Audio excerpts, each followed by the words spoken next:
there is a photograph that shouldn't exist, not because of what it shows, though that's remarkable enough, but because of what happened to the people who took it. Somewhere in the emptiness of northern England, on a morning that began like any other, two men witnessed something that defied everything they understood about the world. They were chefs, working professionals, men who spent their lives concerned with the tangible, the weight of a knife, the heat of a flame, the precise timing of a reduction. They had no history of unusual claims, no apparent interest in the unexplained.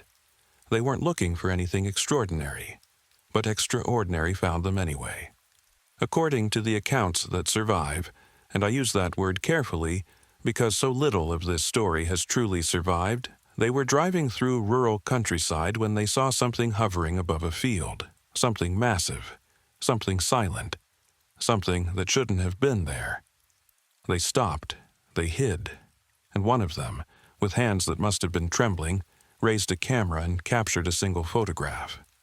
That photograph would eventually make its way into the hands of UFO researchers. It would circulate through internet forums in the earliest days of the web. Some claim it briefly appeared in a British tabloid before vanishing as quickly as it emerged. But what makes this case different from the thousands of UFO sightings reported every year is what happened next. When investigators tried to find the men who took that photograph, they found nothing. No names, no employment records, no trace of them in any database, any registry, any public record. It was as though they had never existed at all, or as though someone had made very certain that no one would ever find them again. To understand the strangeness of this story, you first need to understand the place where it supposedly happened. Northern England is not a single place but a patchwork of contradictions. Industrial cities give way within miles to some of the most isolated wilderness in Western Europe. Roman roads run beneath modern motorways. Medieval villages sit in the shadows of wind farms. It's a landscape where the ancient and the modern exist in constant, uneasy proximity. The accounts place the sighting somewhere in this vast territory. Some say Yorkshire, others insist on Cumbria. The details shift, but the character of the landscape remains consistent.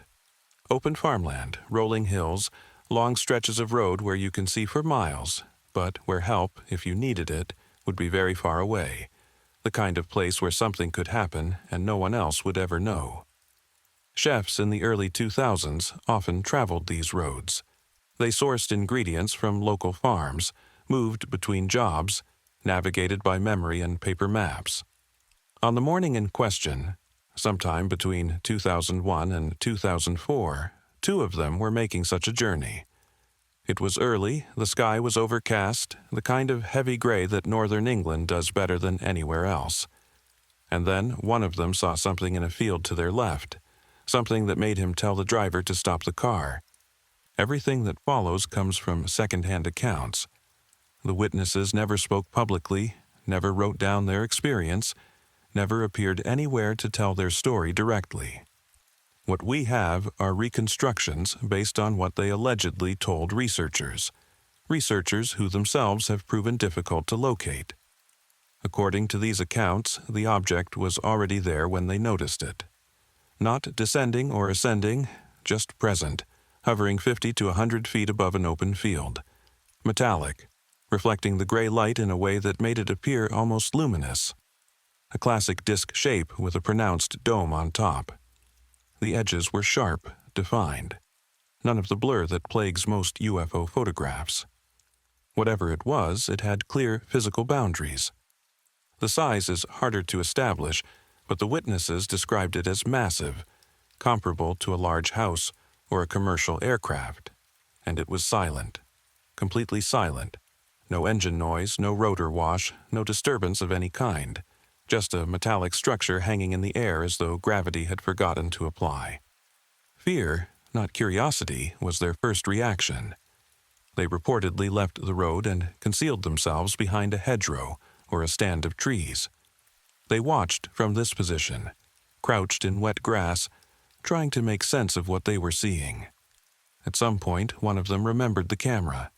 He raised it, aimed, pressed the shutter, and captured what would become one of the most compelling and most frustrating UFO photographs in British history. The object remained for a moment longer, then vanished. Not flying away, not fading, simply gone.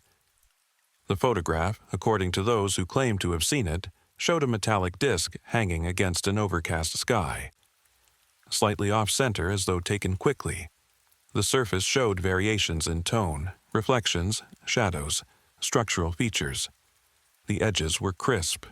In the lower portion of the frame, elements of the landscape provided scale, suggesting an object of considerable size. The image quality was unusually high, far clearer than most UFO photographs. And that clarity is part of what makes its disappearance so troubling.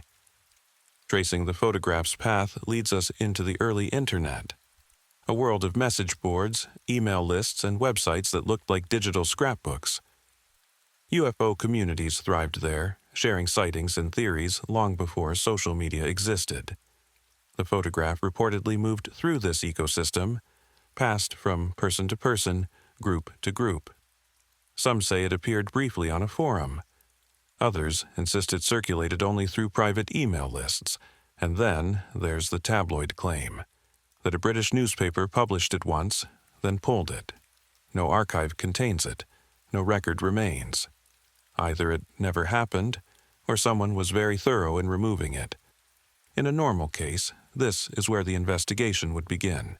You'd trace the witnesses, the camera, the rote, the employment records.